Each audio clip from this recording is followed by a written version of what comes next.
live lagi.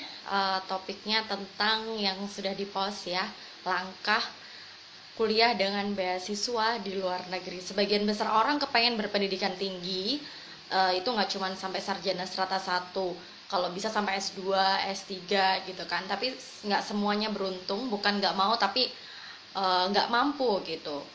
Banyak kendala, salah satunya mungkin finansial. Nah, beasiswa itu menjadi salah satu jalannya biar bisa kuliah, biar bisa berpendidikan tinggi, tapi nggak pusing memikirkan biayanya. Kali ini kita bakalan ngobrol tentang langkah kuliah dengan beasiswa, khususnya untuk yang kepengen banget kuliah di luar negeri. Karena Amal narasumbernya sudah send ini ya, request. Oke, langsung aja. Saya Amal. Kalau namanya Amalia Nurul. Sebenarnya ini salah satu penggawa Hai Kampus sih ya, yang sudah sering banget diajak ngobrol. Kita kuning-kuning. Kuning-kuning. Hari ini Jumat kuning ya. Gak enak banget gitu sih katanya. Halo Mal, dengar suaraku jelas ya? Jelas, suaraku jelas nggak? Suaramu juga jelas. Oke, sip. Oke, ini yang barusan join. Halo semuanya, kita barusan mulai. Diperkenalkan dulu aja, karena nanti juga diupload di YouTube kan. Amal ini adalah dulu S1-nya Ilmu Komunikasi UNER, satu alma mater dengan saya. Kemudian S2-nya melanjutkan di luar benua Asia. Dan itu keren banget karena langsung dapat beasiswa namanya Erasmus Mundus Joint Degree. Nggak tahu joint degree sama double degree apakah sama, nanti dijelasin ya Mal ya. Kayak gimana, apakah itu serupa atau beda itu. Nah, makanya hari ini kita mau membahas tentang langkah kuliah dengan beasiswa di luar negeri. Kuliah di luar negeri aja udah bikin keder gitu kan. Maksudnya orang-orang cuman mungkin banyak yang bermimpi tapi belum bisa merealisasikannya, apalagi kuliah di luar negeri dengan beasiswa. Ini Amal mau cerita-cerita ya Mal ya. Sekilas dulu deh tentang Erasmus Mundus Joint Degree, itu beasiswa yang kayak gimana sih Mal? Oke, halo Kokom. Halo. Berarti yang dijelasin tentang Erasmusnya dulu ya? Ya boleh. Oke. Aduh, bentar. Sebentar ya. Handphone. Oke. Loh, salah pencet. Bentar. Tentang Erasmus ya. Erasmus itu beasiswa yang didanai oleh pemerintah Uni Eropa. Jadi sebenarnya kalau Erasmus sendiri itu nggak cuma untuk S2 aja, dari S1, S2, dan S3 ada, dan postdoktoral ada nggak ya? Kayaknya sih ada juga postdoktoral. Tapi untuk S1 memang dia bukan yang full beasiswa kayak aku, dia exchange biasanya. Sedangkan kalau S2 yang kayak aku itu yang joint degree itu ya, joint degree. Joint degree di sini sedikit berbeda dengan double degree. Hampir mirip kali ya, cuman kalau aku sendiri sih gelarnya cuma satu sebenarnya. Jadi kayak walaupun aku kuliahnya di beberapa kampus, tapi ijazahnya cuma satu, tapi ditandatangani oleh beberapa kampus gitu sih. Gitu. Jadi dari sini aja udah kelihatan kalau joint degree sama double degree itu beda ya? Kadang sih kalau tergantung programnya ya. Jadi Erasmus ini yang uniknya itu dia kan yang danai Uni Eropa. Tapi untuk pelaksanaannya itu tergantung program atau jurusan masing-masing. Jadi tergantung kampusnya. Kadang ada yang dapat mungkin tiga ijazah sekaligus atau gelarnya beda-beda misalnya seperti itu. Tapi kalau di caseku sih ijazahnya cuma satu tapi yang menandatangani dua kampus gitu. Oh, oke. Berarti sekarang gelarnya nambah di belakang apa? Master of Arts. Wey.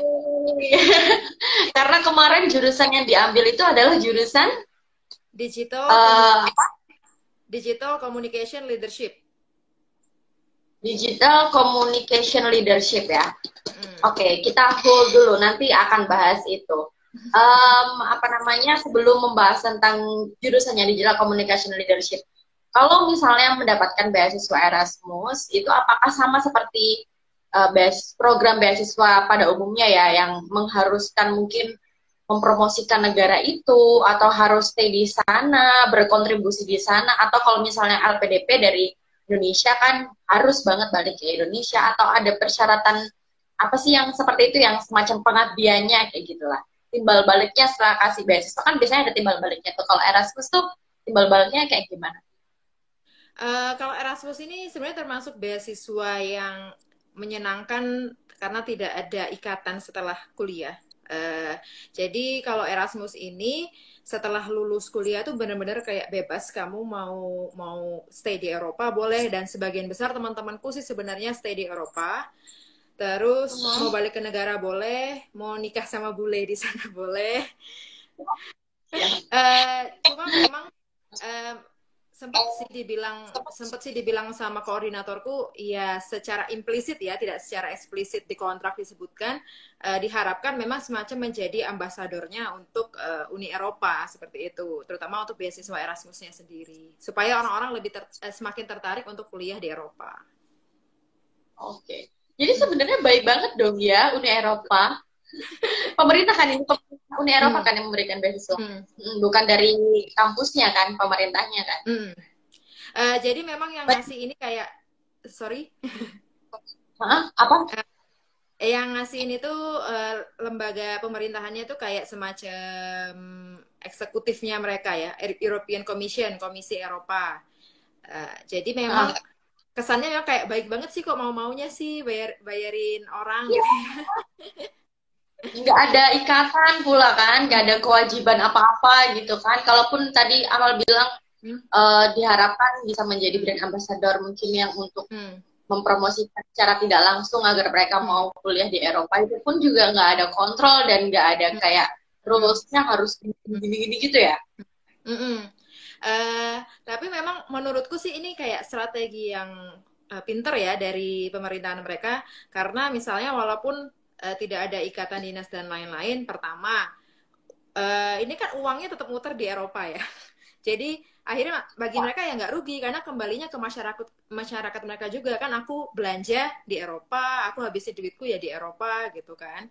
Terus juga menaikkan semacam apa ya, ibaratnya reputasi kampus, karena mahasiswa internasionalnya semakin banyak itu sih. Jadi mereka itu seolah-olah gitu ya, dan memang baik gitu ya ngasih biaya, tapi tentunya pasti ada juga dampak positif yang kembali ke mereka gitu. I see. Ya benar-benar. Apa namanya, Amal akhirnya memilih untuk kembali ke Indonesia. Nggak tahu, memilih kembali ke Indonesia itu karena memang niatannya kayak gitu, atau sebenarnya berat hati kepengennya stay aja lah di Eropa karena udah enak banget gitu di sana, atau gimana? Sebenarnya balik ke Indonesia karena mau kawin sih. Soalnya nggak ketemu di sana ya, jadinya harus balik lagi deh ke Indonesia. Tapi memang sejak awal aku memutuskan untuk S2, aku memang kepengennya balik Indonesia sih. Jadi ya hidup di Eropa yang menyenangkan, tapi memang hal-hal yang ingin aku capai sih di Indonesia gitu. Oke. Jadi sekarang kesibukannya setelah dari S2 balik ke Indonesia selain menikah adalah menjadi dosen ya? Benar ya? Ya, benar sekali. Ini ada rekan dosen aku nih join. Halo Mas Insan. Oh ya, halo. Ini rekan dosen yang di kampus mana? Kampus Yang di Untak. Yang di Untak. Oke. Andi Budrah juga halo, take and give, bener ya? Harusnya memang seperti itu. Dia udah dikasih beasiswa pastinya juga. Ya meskipun nggak ada kewajiban, Amal pun pasti juga secara nggak langsung pastilah ya mempromosikan tipis-tipis kayak gitu. Beberapa kali lihat di statusnya Amal emang ikut mempromosikan kayak gitu sih. Apa namanya, sekilas sih ini masih bahas tentang beasiswanya Amal yang didapatkan Amal ya, Erasmus. Nanti kita lebih general. Sekilas sih mungkin memang beasiswanya itu enak gitu kan, nggak ada syarat yang mengikat dan lain sebagainya. Tapi enak itu pasti didapatkannya dulunya nggak enak. Maksudnya harus ada langkah-langkah untuk mendapatkannya itu yang Mm-mm. butuh usaha ekstra gitu kan Mm. pastinya. Boleh dong diceritain kalau dulu berjuangnya seperti apa sampai akhirnya bisa mendapatkan beasiswa Erasmus. Oke, sebenarnya aku tiap ditanya kayak perjuangan gitu, aku tidak punya cerita yang mengharu biru. Oh ya, nggak harus mengharu biru. Tapi kalau beasiswa Erasmus ini mungkin yang challenge di awalnya adalah memahami dari beasiswa itu sendiri. Karena kan dia Ya. pertama di Indonesia mungkin belum terlalu populer ya. Hmm. Jadi kayak apalagi kan itu maksudnya kalau kita LPDP, AAS dan lain-lain itu kalau kita cari info cukup di satu website kan kita langsung paham oh beasiswanya harus begini begini begini gitu. Sedangkan kalau Erasmus seperti yang aku sampaikan tadi dia kan Uni Eropa tuh cuma ngasih duitnya doang gitu loh. Kayak ngasih duit Hmm. tapi yang ngehandle tuh masing-masing jurusan yang dihandle oleh beberapa kampus. Nah, Oke. seringkali akhirnya infonya itu kayak nyebar gitu loh. Kayak kita tuh bingung, ini aku harus ngapain nih kalau mau apply beasiswa ini gitu. Jadi challenge pertamanya pasti kalau kita banyak juga yang misalnya tertarik Erasmus dan nanya ke aku biasanya karena nggak paham ini kalau mau apply harus kirim kemana sih gitu. Iya. Karena Ah. emang kayak agak complicated ya informasinya tersebar di berbagai macam website kampus karena tergantung kita mau ngambil jurusan apa gitu. Apalagi mungkin di awal sendiri mau milih jurusannya juga bingung karena jurusannya itu ada seratusan lebih untuk S2 doang. Wow. Jadi kayak kadang Oh, kan ambil beasiswa ambil jurusan apa nih? Kayak jurusan itu kayak unik-unik. Bahkan kayak jurusan khusus wine itu ada, jurusan khusus boneka tangan, aku bahkan barusan lihat ada puppetry, itu ada jurusannya S2-nya loh. spesifik ya jurusan-jurusan yang Mm-mm. ditawar. Oke, Jadi oke. Dan itu. Hah? Itu. Dan program yang didapatkan oleh Amal ini Erasmus Mundus Joint Degree itu adalah salah satu program yang ditawarkan Mm-mm. atau kayak gimana? Atau memang semua yang ditawarkan oleh Erasmus itu Joint Degree? Kalau Erasmus, jadi sebenarnya baru Erasmus itu nama besarnya ya kayak atap payungnya itu namanya Erasmus Plus. Jadi ini Oke. kayak program Uni Eropa di bidang pendidikan khususnya dan juga segala macam aktivitas yang berhubungan sama anak muda. Nah, Hmm. terus dari Erasmus Plus ini dia punya banyak kayak cabang-cabangnya gitu. Nah, yang misalnya tadi aku bilang kalau S1 exchange. Terus kalau S2 kayak aku Erasmus Mundus join master degree, biasanya kita nyingkatnya EMJMD. JMD gitu, join master Hmm. degree biasanya.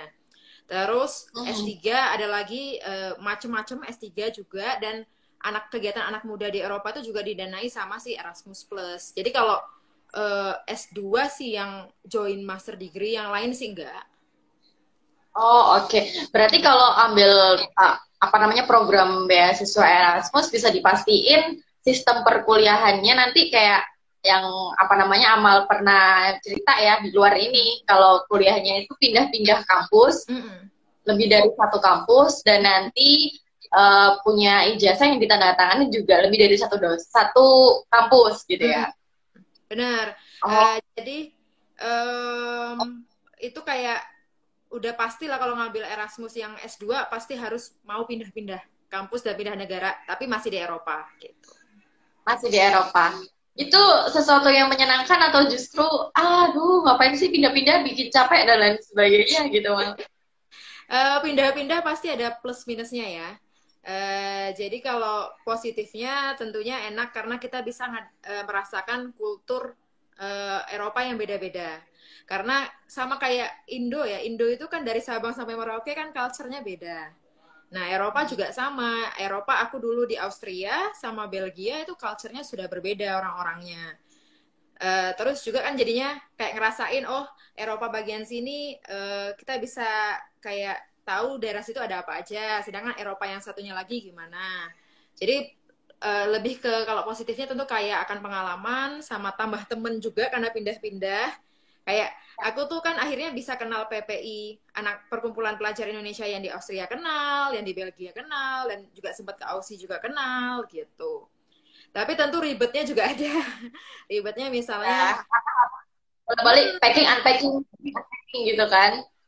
Jadi kayak bayangin bawa barang yang menampung kehidupan kita selama 2 tahun tuh ke pindah-pindah negara gitu kan, pindah pindah kosan aja repot gitu kan, apalagi ini pindah negara Ini gitu. tiga negara. Total berapa negara mal kamu? Kalau aku secara official, maksudnya untuk kampus yang tanda tangan ijazah kan cuma 2 ya sebenarnya. Jadi Austria sama Belgia. Cuman di semester terakhir waktu ngerjain tesis, aku dapat kesempatan buat juga 3 bulan di Aussie. Oh, jadi total 3 negara ya. Hmm. Austria, Belgia, sama Aussie. Mm-mm. Itu aja udah cukup rempong ya. Itu dalam masa 2 tahun. Ya, Mal ya? Mm-mm. Mm-mm, bener-bener. 2 tahun, oke. Nah, ketika pindah-pindah itu apakah juga sudah disiapkan untuk tempat tinggalnya atau asramanya gitu? Jadi kalau ini mereka kan beasiswanya itu kan berupa uang ya, berupa fresh money gitu kan ya.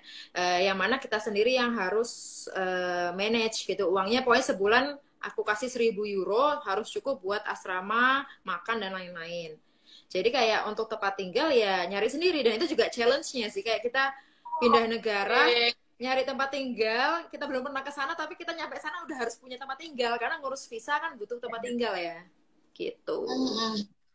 Oh, oke, jadi pokoknya tak kasih bondo, terserah lah ya. Kamu mau Hmm. ngempen, pakai terserah. Termasuk uang kuliahnya juga kita sendiri yang manage. Maksudnya nggak langsung dikomunikasiin ke kampusnya. Ini anak-anak yang dapat beasiswa, jadi nggak perlu ditagihkan dan lain sebagainya gitu.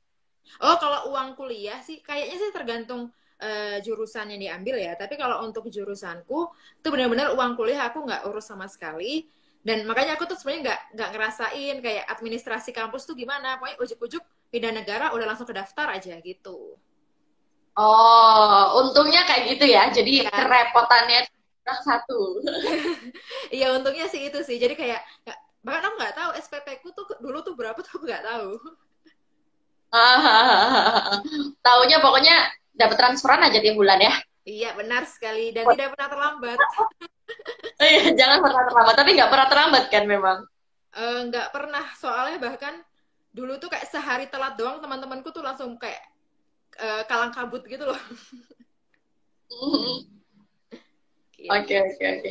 Dan program Erasmus Joint Master Degree ini tuh dibuka setiap tahun berapa kali atau kayak gimana? Kalau join master degree ini buka setahun sekali. Biasanya sih akhir tahun sudah mulai ya, mulai bulan September, Oktober itu beberapa program udah buka. Nah, biasanya terakhir itu deadline-nya mungkin sekitar Februari atau Maret. Lagi-lagi ini tergantung masing-masing jurusan dan masing-masing kampus. Beda-beda deadline-nya. Itu dalam satu kali program di apa ya didapatkannya itu kuotanya itu Hmm. berapa orang? Itu per kampus atau per jurusan beda atau dari Erasmusnya sendiri punya kuota sendiri?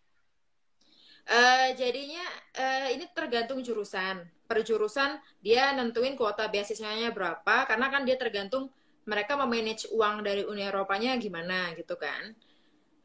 Kalau di programku ya, karena aku kan nggak tahu ya program lain, cuma kayaknya rata-rata sih sekitar 14 sampai 15 orang aja per jurusan. Itu dari Per semua jurusan. negara. Dan dari Oh, semua oke. negara. Jadi kayak misalnya kayak aku dulu ya 15 orang dengan negaranya macam-macam gitu. Itu yang dapat beasiswa, tapi Hmm. kalau mau bayar sendiri sebenarnya bisa juga sih kalau mau ikutan tapi bayar sendiri gitu. Cuma kayaknya semakin lama semakin ditambah, karena kalau di jurusanku sekarang aku lihat karena dia barusan nambah kayak semacam peminatan baru gitu. Hmm? Satu jurusannya tetap satu, tapi peminatannya jadi 3. Itu sekarang udah 20-an yang dapat beasiswa per tahunnya gitu sih.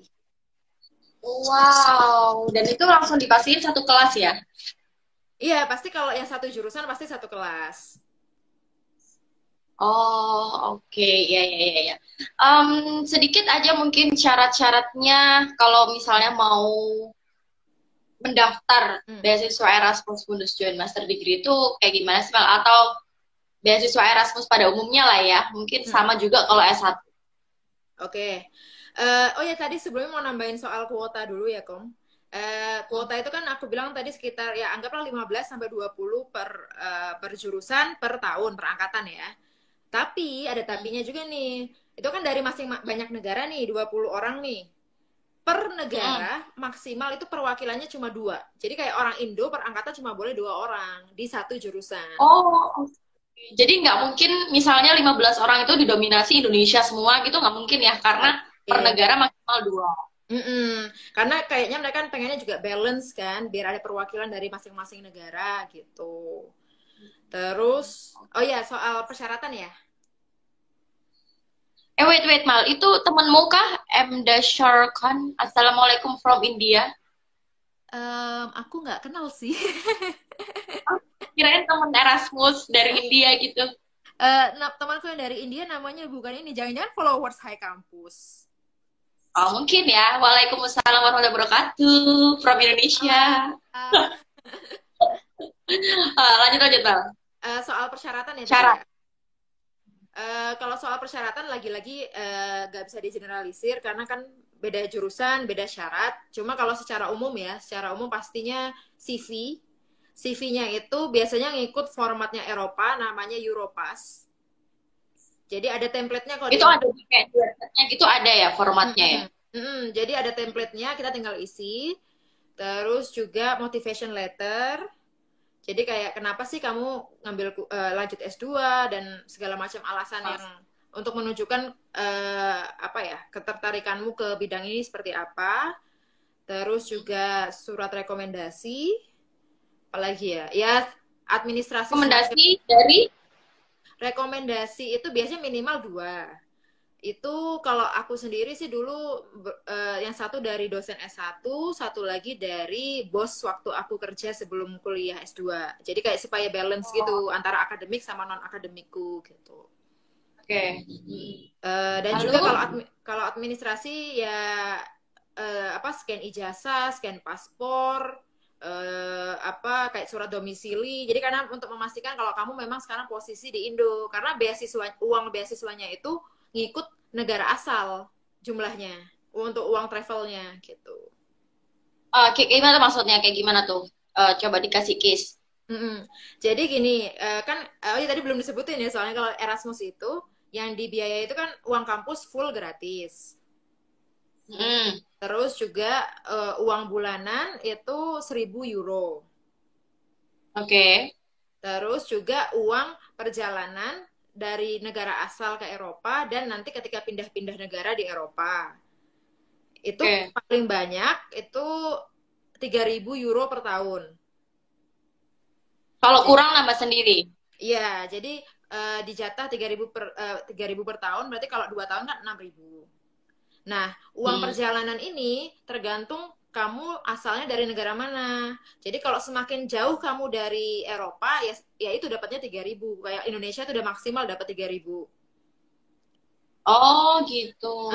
Soalnya kalau dia misalnya kayak temanku ya orang Eropa yang dapat beasiswa itu juga, itu cuma dapatnya 1.000 gitu.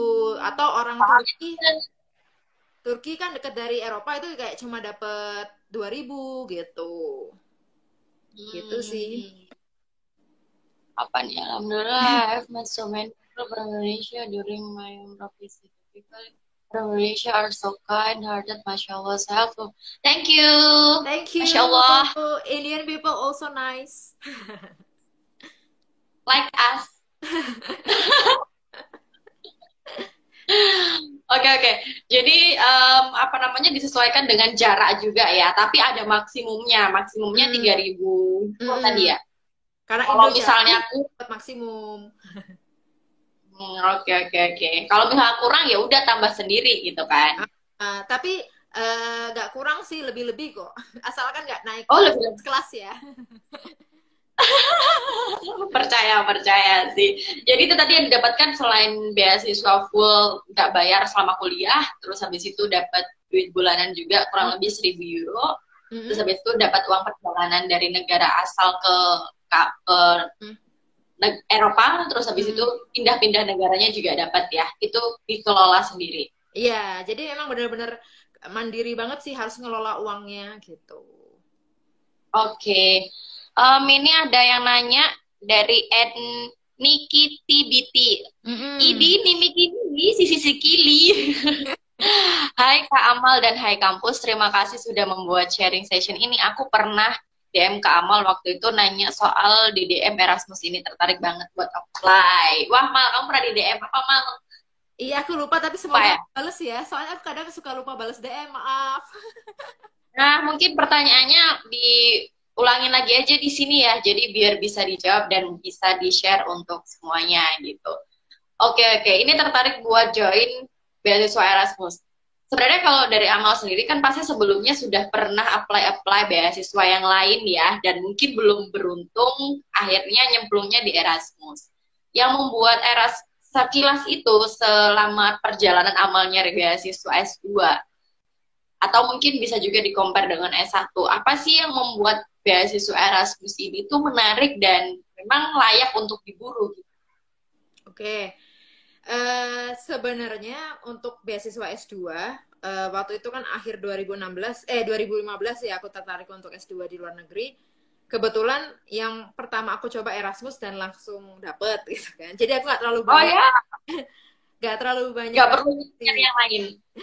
Cuma aku kan waktu udah mutusin S2 memang aku cari sebanyak mungkin kira-kira peluang beasiswa tuh ada apa aja sih gitu kan.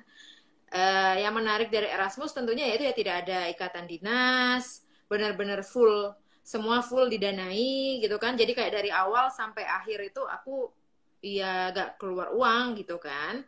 Bahkan aku kan kalau Kokom ingat juga aku kan selama kuliah sempat ke Indo 2-3 kali, itu berarti kan cukup banget gitu loh uang beasiswanya untuk bisa pulang. Ya, Sama jadi juragan ya.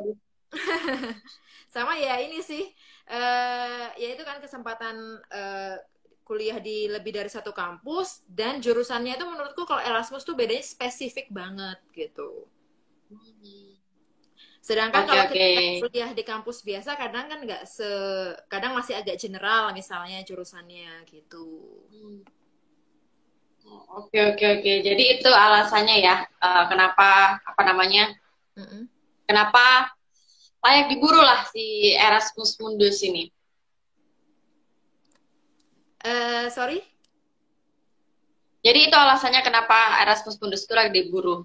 Yes, yes, benar sekali. Dan juga Ini karena nih, tambahan dikit apa? karena ya itu sih orang-orang Indo cenderungnya lebih tahu kayak LPDP gitu ya, Chevening. Nah, ini kan kayak kesempatan juga kita mengurangi persaingan misalnya. Juga persaingannya itu bedanya kalau kayak LPDP, AS, Chevening itu kan kita bersaing sama semua jurusan gitu Ya. kan. Bisa jadi kita kan kalau LPDP sendiri aku lihat memang lebih fokus ke anak-anak sains dan teknik gitu kan. Sedangkan kalau Erasmus ini kita tuh benar-benar bersaingnya sama satu jurusan, teman satu jurusan doang, walaupun ya mungkin challengingnya lebih ke banyak negara gitu ya. Hmm. Hmm. Oke, siap-siap. Ini, Nikiti Biti nih udah jawab ya. Sebentar, sebentar. eh Dibalas kok sama Kak Amal DM-nya. Semoga tahun ini mana tadi? Semoga tahun ini atau tahun depan bisa apply setelah situasi karena COVID mereda. Amin. Untuk apply Amin. scholarship ini, apakah harus ada syarat pengalaman kerjanya, Kak? Ya, Ini mungkin rekomendasi tadi ya, Mal ya. Jadi surat rekomendasi itu sebenarnya yang merekomendasikan itu, yang boleh merekomendasikan itu dari instansi atau dari siapa. oke. Jadi kalau soal pengalaman kerja lagi-lagi kalau Erasmus tuh benar-benar sulit kita generalisir ya karena tiap jurusan bisa beda-beda syaratnya. Cuman kalau di aku dan beberapa temanku dari program lain sebenarnya nggak wajib kayak kalau Chevening, Stunet itu kan kayak minimal 2 tahun pengalaman kerja gitu. Kalau Erasmus ini tuh nggak ada kayak bilang kayak gitu. Jadi cuman memang kalau yang dari pengalamanku gitu di batchku yang dapat beasiswa sih yang sudah punya pengalaman kerja karena mungkin dianggap sudah punya pengalaman sebelumnya nih. Jadi tahu kedepannya dia bakal ngapain gitu. Karena juga untuk recommendation letter itu sebenarnya bebas ya, nggak dibilang harus siapa yang ngasih. Saran aku sih yang penting orang yang memang kenal kita, tahu kapasitas kita seperti apa. Jadi kayak nggak harus wah aku harus minta rekomnya rektor nih gitu. Lah kalau rektornya nggak kenal kamu ngapain gitu kan. Iya, iya, Jadi iya, iya. kalau sama dosen ya dosen yang dekat sama kita, yang tahu kita selama ini kapasitasnya seperti apa. Terus juga kalau dari atasan di kantor ya memang atasan yang di atas kita pas gitu. Bukan yang misalnya harus CEO-nya misalnya gitu. Kalau nggak pernah ngobrol sama CEO-nya, nggak tahu kita ngapain selama kerja kan ngapain gitu Hmm. sih. Iya, iya. Oke, oke. Kalau dari tadi tuh kayaknya enak-enak aja gitu ya. Maksudnya enak-enak tok gitu yang dibahas dari beasiswa Erasmus, tapi pasti ada poin yang kurang menyenangkannya. Ada nggak, Bang? Yang kurang menyenangkan apa ya? Mungkin ini dari proses registrasinya dulu ya, Kom ya. Hmm. Jadi kayak dari proses pendaftarannya Erasmus itu kayak karena dia tuh kan tahapannya nggak banyak.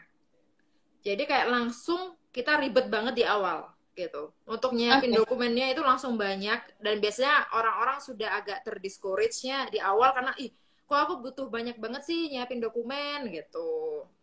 Jadi itu terus juga karena ini kan langsung dengan pihak kampus di Eropanya, kita tuh kayak tetap butuh keluar dana. Misalnya mereka minta waktu kita udah dinyatakan lolos tahap selanjutnya harus ngirimin nih legalisir ijazah. Itu kan ke Eropa ya lumayan juga biayanya gitu kan. Kayak dulu aku sekali ngirim berkas aja bisa hampir 500.000 sendiri gitu. Tapi kan Terus apalagi? sebanyak yang mendapatkannya ya, balik modal lah. Alhamdulillah sih. Terus apa lagi? Terus juga karena kan uang beasiswanya juga baru didapat pas kita sudah di sana ya. Jadi kayak perlu modal awal untuk bikin visa, untuk beli tiket pesawat ke sana. Itu kan modal awal itu tetap butuh sih gitu walaupun kita dapat beasiswa gitu. Jadi memang kalau kita dapat LPDP kan nggak perlu, kita pasti dari awal sudah didanai gitu kan sama LPDP, tiket sudah dicarikan. Sedangkan kalau Erasmus ya tetap keluar modal dulu di awal gitu. Tapi nggak usah khawatir sih karena begitu sampai nggak terlalu lama langsung cair sih uang beasiswanya. Itu yang menyenangkan ya kan. Oke, oke.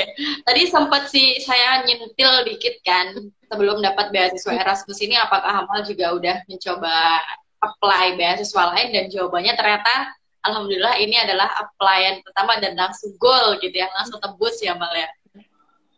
Iya sih, alhamdulillah.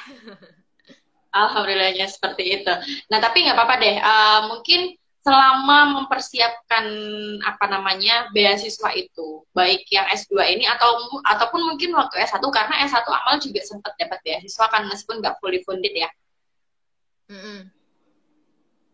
Ya kan. Waktu itu S1 beasiswanya apa Mal, dari Kepri Dan bukan sih? ini kayak pemerintah Batam gitu sih. Jadi kayak kita mahasiswa gitu bisa apply beasiswa dari pemerintah Kepri sih, pemerintah provinsi. Seingatku itu. Jadi kayak apply Ya. terus dapat fresh money, tapi cuma kayak sekali doang fresh money-nya gitu sih. Ya lumayan lah ya. Nama-nama jajan ganti HP bisa lah. Iya, benar-benar. Nah, ini mungkin bisa ngasih catatan penting apa sih selama memburu beasiswa itu, utamanya beasiswa yang mau keluar negeri ya.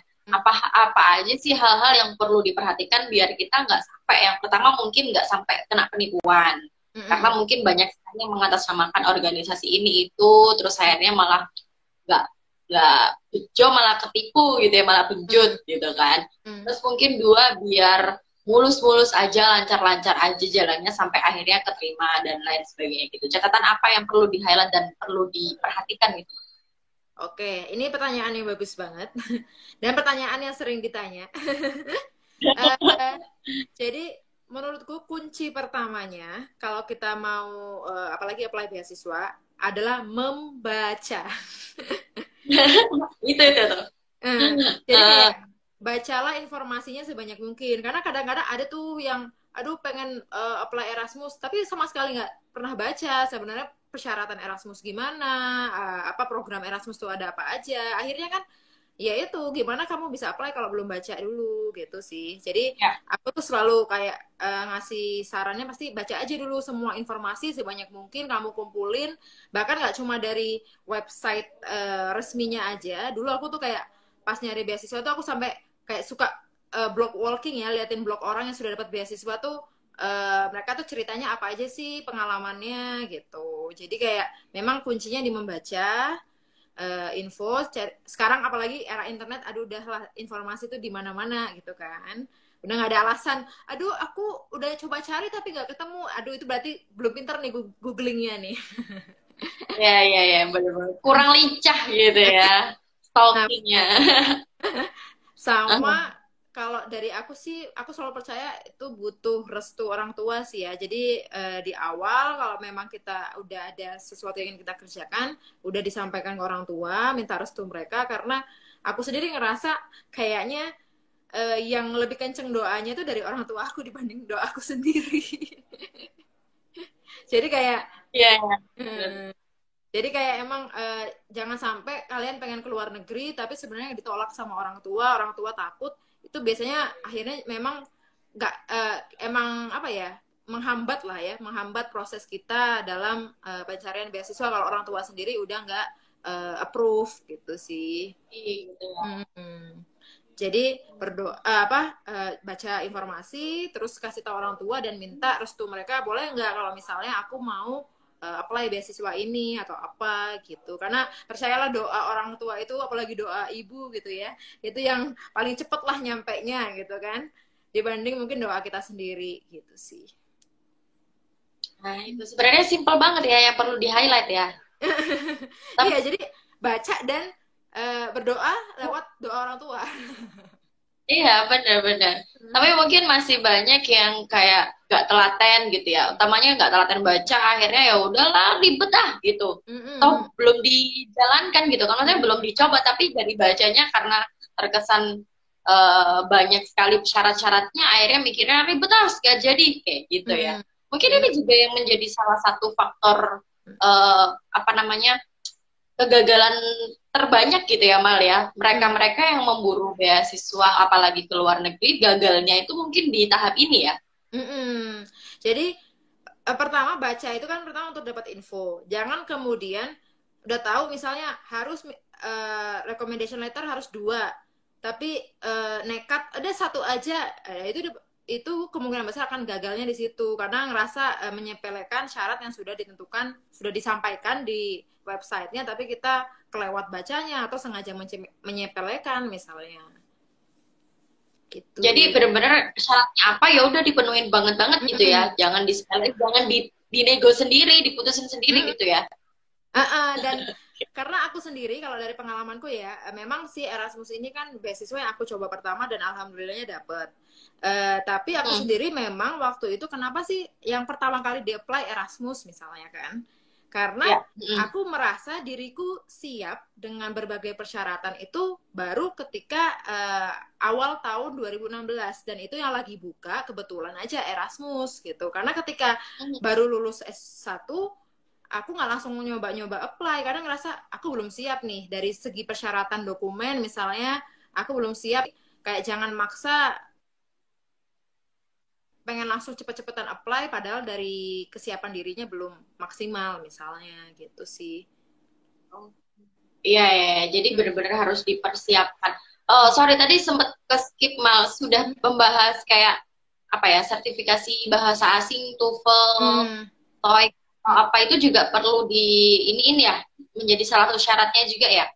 Jadi aku rasa kalau ini persyaratan yang ada di semua program Erasmus pasti di awal sudah minta sertifikat either TOEFL atau IELTS gitu sih. Pilihannya 2 itu, TOEFL IBT atau IELTS. Jadi bukan TOEFL, mohon maaf, jadi bukan TOEFL yang untuk kayak cuma lulusan S1 itu kan ada ya kita dulu TOEFL. Tapi itu nggak diterima, harus yang IBT ya pakai internet gitu. Oh, oke. Tahap-tahapannya kalau Erasmus atau mungkin beasiswa pada umumnya yang untuk ke luar negeri itu selain habis apa namanya submit berkas itu biasanya apa sih Mal? Oke, ini abis banyak yang nge-love ini dari Darwin ini kebetulan juga adik kelasku nih hitungannya di program S2 aku. Jadi Oh, iya. Dari mana? dia Dari yang Indo dia yang juga? lebih fresh nih karena lagi menjalani S2 di Silit juga. Oh, oke, siap. Halo, Darwin. Ibu aku. Ini Siapa ibu mahasiswa kamu? aku. Ini mahasiswa aku. Kamu ngaku-ngaku. Ibumu di rumah.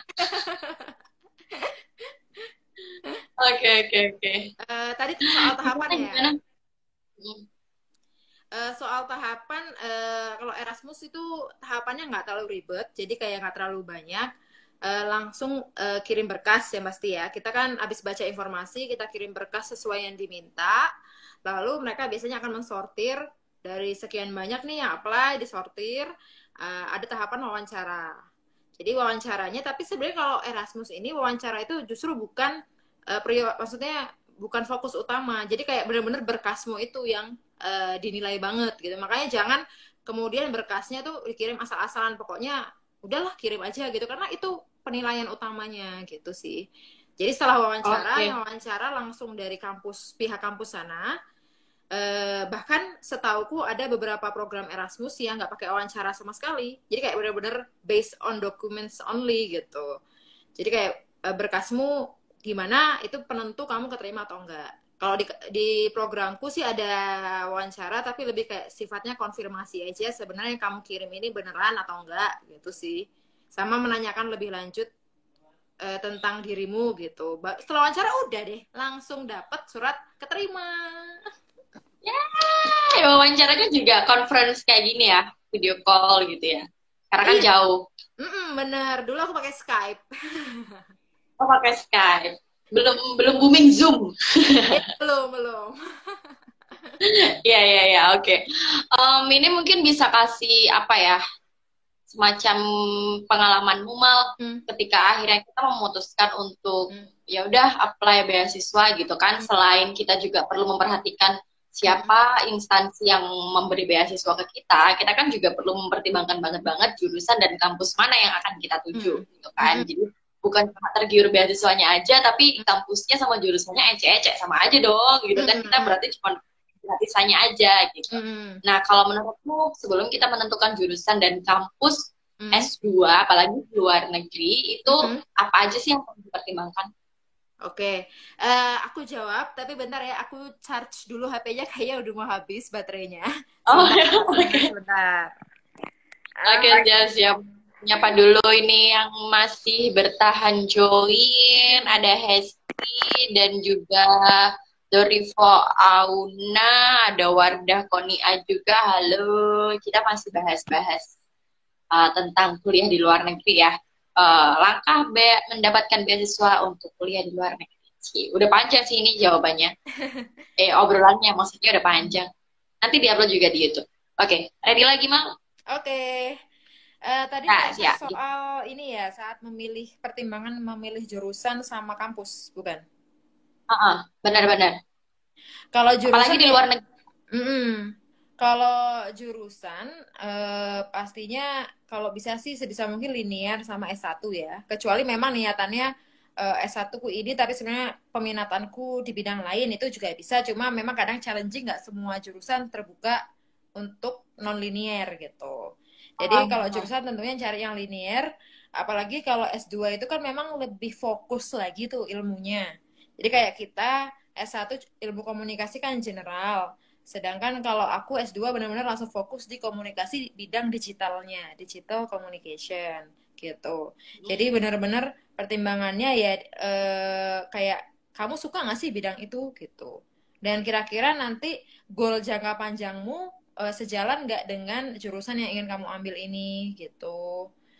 Jadi kalau jurusan sih itu sih pertimbangannya. Kalau kampus dan negara gitu ya. Kalau kampus dan negara ini kan Ya. sesuatu yang saling berkaitan ya sebenarnya. Nah, kalau negara biasanya sih kalau yang rame kan sebenarnya orang Indo tuh di Australia misalnya kan atau di Inggris, di Amerika gitu. Kalau aku sendiri waktu itu pertimbangannya memang sengaja nyari yang negara yang nggak banyak orang Indonya. Oh, gitu. Karena apa ya? Kenapa? Biar saingannya nggak Uh, banyak atau gitu? lebih supaya apa ya, jadi kayak yang jurusan komunikasi itu kan pertama ilmunya cukup general ya, ilmu yang cukup general gitu. Aku pengen belajar justru dari negara yang berbeda sehingga perspektif ilmu yang aku bawa pulang ke Indo itu bisa beda gitu. Karena emang beda banget yang dipelajari misalnya antara aku sama temanku yang dulu kuliahnya di Inggris atau yang kuliahnya di Poland. Itu sama-sama komunikasi padahal tapi perspektifnya tuh beda gitu. Jadi itu sih Oh, pertimbanganku dulu itu kayak supaya aku bisa bawa perspektif yang lain nih dari yang sama-sama lulusan luar negeri juga gitu sih. Jadi kayak itu sama kalau kampus, kalau Erasmus kebetulan nggak bisa pilih kampus ya, kita pilih jurusan. Jadi kampus itu kan oh, memang yang kampus ini menyediakan jurusan ini, ya udah akhirnya kan aku ikut jurusan itu di kampus mana aja. Cuma biasanya kalau memang yang beasiswa non Erasmus ya berarti milih kampus ngelihat sebenarnya salah satunya kan dari ranking kampusnya. Cuman ranking ini juga perlu apa ya, ditelusuri lebih jauh. Kadang-kadang itu belum tentu jurusan kita itu yang oke, maksudnya kampus itu rankingnya bagus secara general. Tapi jurusan kita bukan peminatan utama di kampus itu gitu loh. Jadi kayak oke. ibaratnya kalau di Indo kayak lihat akreditasinya bukan cuma akreditasi kampus tapi akreditasi jurusannya gitu. Kayak prodinya Ya, tuh ya, ya. akreditasinya gimana. Jadi ngelihat eh, ngelihatnya justru kualitas dari jurusan yang kamu ambil di kampus tersebut. Jangan cuma lihat, oke ini kampusnya nih top 10 nih gitu kan, tapi ternyata jurusan itu jurusan yang baru banget tuh di kampus itu justru agak dihindari kali ya karena ini kan masih berarti belum terlalu develop misalnya jurusan itu di kampus tersebut gitu. Oke, oke, oke. Hmm. Kalau menurutmu, misal ada Hmm. kampus yang oke, Hmm. maksudnya dia rankingnya bagus, Hmm. tapi jurusannya kurang bagus, Hmm.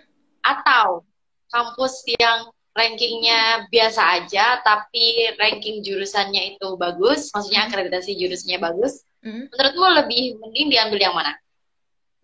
Kalau aku secara personal ya pilihan kedua sih. Jadi kan maksudnya udah jelas ya. Kita kan ingin mendalami jurusan itu dan kampus itu di bidang jurusan itu tuh udah expert gitu kan. Banyak profesornya yang memang misalnya profesor yang ya gak usah diragukan lagi lah kualitasnya. Dibanding cuma kampusnya doang yang bagus tapi jurusan itu ternyata jurusan yang misalnya baru dibikin atau belum terlalu banyak nih expertnya di bidang itu di kampus tersebut gitu. Jadi justru mendingan fokus langsung ke jurusan kita, kualitas jurusan kita di kampus tersebut gimana gitu sih. Oh, Karena kan jadi lebih memilih. profesornya kan per jurusan, nggak per kampus kan itu. Oh iya ya, jadi Mm-mm. lebih mementingkan ibaratnya kayak grade dari jurusannya aja ya dibandingin Mm-mm, kampus. gitu. Jadi Jadi kayak misal misalnya, tentang mm, hmm, ya gimana? Kayak kayak misal, cuma nyontoin aja misalnya kayak pas aku dulu itu yang kampusku di Belgia ya itu dia em, kalau nama ranking kamu. nama kampusnya Vrije Universiteit Brussel VUB singkatannya itu Hmm. kalau ranking secara general mungkin biasa aja kayak cuma 200-an something gitu kan. Tapi untuk bidang komunikasinya, misalnya dia terbaik di Belgia dan di Eropa masuk yang lumayan bagus gitu, gitu sih. Jadi kayak memang spesifik di jurusannya, gitu sih. Mumpung masih bahas jurusan nih, nyentil Mm-mm. dikit tentang jurusan Digital Communication Leadership yang kamu ambil di S2 lewat Mm-mm. program Erasmus Joint Master Degree itu mempelajari apa? Sedikit aja. Kalau aku disuruh meringkas, apa yang aku Hmm. pelajari selama S2 itu selama 2 tahun aku mengkritisi Facebook dan Google. Oh ya, Facebook dan Google. Maksudnya kita mengkritisi platform media sosial memang gitu sih Oke. yang paling sering dipelajari itu mengkritisinya bisa dari bidang ilmu ekonomi apa dari sisi ekonominya dari sisi politiknya dari sisi sosialnya gitu sih jadi memang mengkritisi perkembangan teknologi itu sih kali ya kalau disuruh diringkas. Oh, oke. Mengkritisi perkembangan teknologi. Enak ya, Mm-mm. jadi kritikus komentator. Oke, oke, oke. Nah, ini kalau tadi kan sudah bahas tentang kayak Hmm. persiapan berkasnya, terus habis itu kayak step-stepnya Hmm. untuk mendapatkan beasiswa khususnya Erasmus ya di Hmm. luar negeri. Tapi ini sebagai personal, Hmm. sebagai orang Indonesia yang Hmm. mau kuliah di luar negeri ini, pasti kan juga ada hal-hal yang perlu disiapkan secara personal gitu kan. Kalau Hmm. menurut Amal sendiri, apa sih hal-hal yang perlu disiapkan secara personal? Kita orang Indonesia mau kuliah di luar nih. Hmm. Oke, kalau mau kuliah di luar itu pertama ini kali ya. Ya kalau secara personal yang tadi udah kesebutkan, misalnya restu orang tua itu udah harus disiapkan dari awal gitu kan. Ya, Terus persiapan untuk bisa fleksibel sih. Karena beda sih ya gaya hidup di sini sama gaya hidup di sana gitu ya. Fleksibel tapi tetap mempertahankan value kita. Jangan malah jadi ikut-ikutan culture-nya mereka gitu kan, padahal nggak sesuai sama culture-nya kita gitu. Jadi kayak misalnya jangan di sana kan sangat apa ya orangnya pakaiannya juga terbuka gitu kan, yang beda sama budaya kita di Indo gitu misalnya. Terus juga ngelihat ngelihat orang mesra-mesraan di tempat umum itu udah biasa banget gitu kan. Kalau kalau nggak siap tuh kan pasti kaget gitu kan. Ih kok gini banget sih di luar negeri gitu. Sama juga harus bisa hidup mandiri karena apa-apa benar-benar dikerjain sendiri. Di sana tuh nggak ada go food, grab food gitu. Jadi kayak kayak harus apa kalau makan itu, kalau apalagi kalau agamanya Islam ya biasanya ya harus masak karena yang halal kan jarang gitu. Terus nyuci baju juga nggak ada tuh laundry yang kita tinggal taruh baju terus ngambil gitu kan nggak ada. Benar-benar ya tetap kita cuci pakai mesin cuci sendiri, pakai pengering gitu. Jadi benar-benar mandiri banget. Jadi kayak semua-semua kita kerjakan sendiri gitu. itu yang harus disiapkan ya, Hmm. kemandiriannya itu ya. Hmm. Apalagi kan kita di negara orang yang mungkin Hmm. kita nggak punya saudara atau Hmm. sebelumnya nggak punya teman, jadi benar-benar harus survive mandiri gitu. Yes, benar sekali. Tapi untungnya kalau di tiap negara pasti ada sih, hampir pasti ada itu PPI kan, Perkumpulan Pelajar dan Pemuda Indonesia, kalau nggak salah singkatannya itu.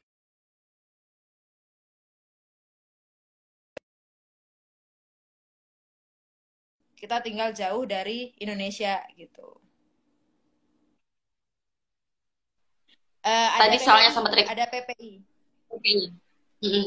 Jadi karena ada PPI ini, kita jadi ngerasa kayak punya keluarga atau ya keluarga baru gitu loh ketika tinggal di luar negeri. Karena kan itu orang Indonesia semua nih, gitu kan. Jadi kan jadi kayak punya teman atau kalau ada masalah kita bisa share ke mereka. Ada KBRI yang selalu terbuka untuk orang-orang Indonesia gitu sih.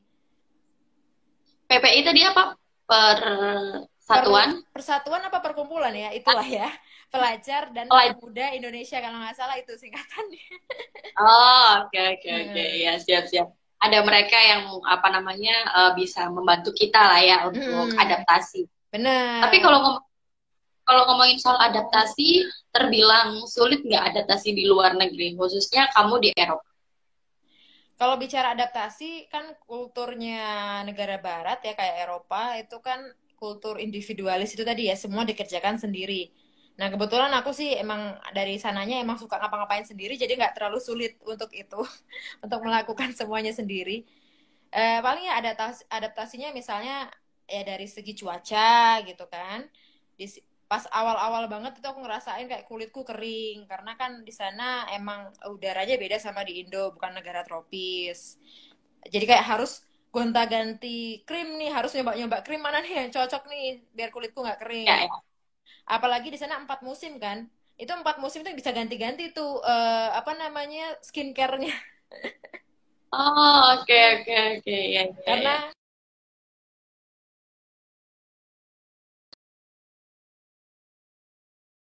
kamu agak nge-freeze, Kom. Halo? Iya, iya. Tadi nge-freeze, sorry, sorry. Kalau adaptasi belajarnya di kelas mungkin sempat Mm, apa namanya ngerasa, aduh kok beda ya waktu S1 mm, di Indo itu kayak gini mm, belajarnya, ternyata waktu di luar negeri belajarnya mm. sistemnya kayak gini. Ada perbedaan nggak? Terus adaptasinya gimana? Oke. Kalau adaptasi belajar yang awal aku ngerasain banget tentunya walaupun udah latihan IELTS gitu ya, kita udah tes IELTS waktu di Indo, tetap aja agak kaget pas di awal tuh kan kayak bahasa Inggris nih, gitu kan, kayak otak tuh harus bisa non-translate bahasa Inggris ke bahasa Indonesia, terus dipahami lagi.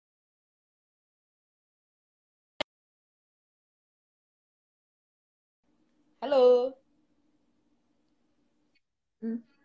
Mulai nih. Gimana? Translate Nah, antara Indo-Inggris. ya jadi maksudnya kayak pas awal-awal tuh ngerasa otak tuh kerja 2 kali karena kan dosennya ngomong bahasa Inggris, kita harus translate nih di otak, terus memaknai kok teorinya tuh maknanya apa. Kalau di Indo kan ya ngomong bahasa Indonesia kita tinggal memaknai aja kan dosen ngomong apa Ya, gitu. Terus kalau sistem belajar em, mungkin nggak terlalu jauh beda sih ya menurutku, dalam artian karena kalau di commerce kita di UNER, Ilkom UNER kan dosennya juga sangat egaliter gitu ya. Kita sudah biasa banget gitu menganggap dosen seperti teman kita sendiri gitu kan. benar. Aku sambil ngecas, sorry. Terus, Oke. terus Jadi kalau menurutku kalau dari sisi relationship dengan dosen, mungkin kalau lulusan Kom UNER nggak terlalu ngerasa beda.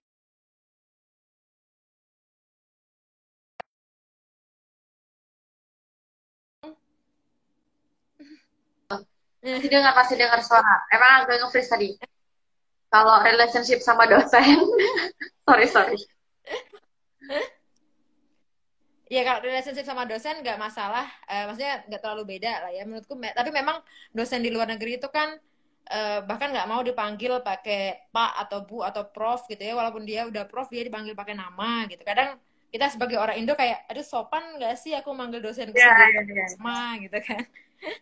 Hmm. Terus dan di sana memang sangat dosennya itu pengen kita tuh benar-benar aktif berbicara, mengungkapkan pendapat gitu kan. Juga menurutku ini sifatnya positif ya, culture di sana itu sangat apresiasi sekali dengan apapun yang dibicarakan sama satu sama lain gitu.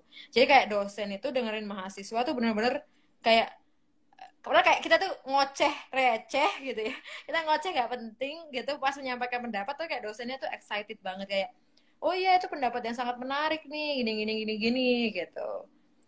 Yang Jadi kita sempet sih aku sadar ngerasain, buat aku tuh dapat ya. mm, mm-mm. Jadi kayak aku tuh bahkan sempet takut kayak, aduh jangan-jangan nanti aku nggak kuat mental nih pas balik ke Indo karena di sini pas di Eropa tuh kan kayak dosennya tuh kayak apresiatif banget gitu. Ya. Kalau di sini salah dikit langsung dihujat. Akhirnya besok gak berani ngomong. Itu mungkin yang membedakan ya, Mal ya. Dan justru menjadi Mm-mm. menyenangkan di sana. Oke. Tapi Mm-mm. untuk komunikasi dengan teman-teman, apalagi komunikasi Mm-mm. sama teman-teman PPI, anak-anak pelajar Indonesia yang ada di sana juga nggak terhambat ya. Maksudnya kalian ada satu grup gitu atau gimana Mm-mm. yang bisa saling Mm-mm. apa bertukar informasi gitu lah. Mm-mm. Bener. Bahkan dulu aku pas pindah negara tuh kayak eh, nanya-nanya dulu nih, padahal aku belum pindah nih, aku nanya ke PPI di sana, kalau aku mau nyari tempat tinggal gimana ya, bisa bantuin nggak gitu kan. Orang Indo kan memang riset sudah membuktikan kita tuh suka sekali membantu satu sama lain. Iya, care banget gitu kan.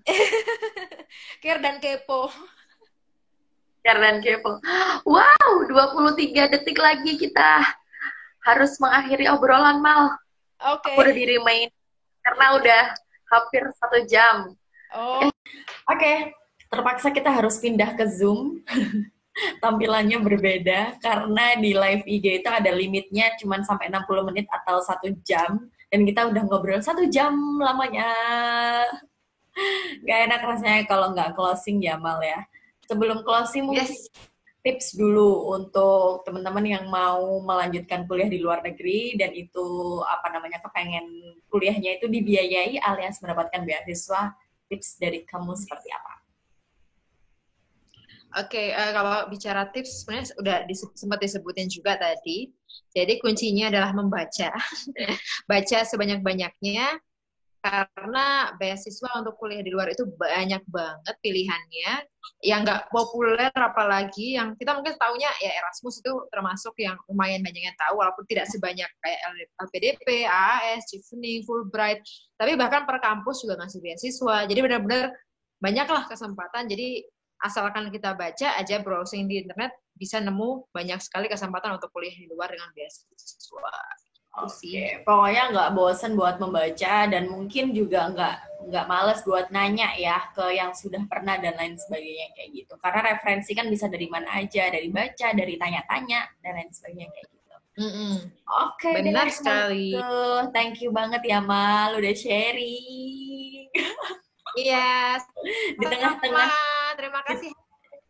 Iya, di tengah-tengah kesibukanmu memberikan kuliah online kepada mahasiswamu. Bener ya, kuliah online ya juga ya.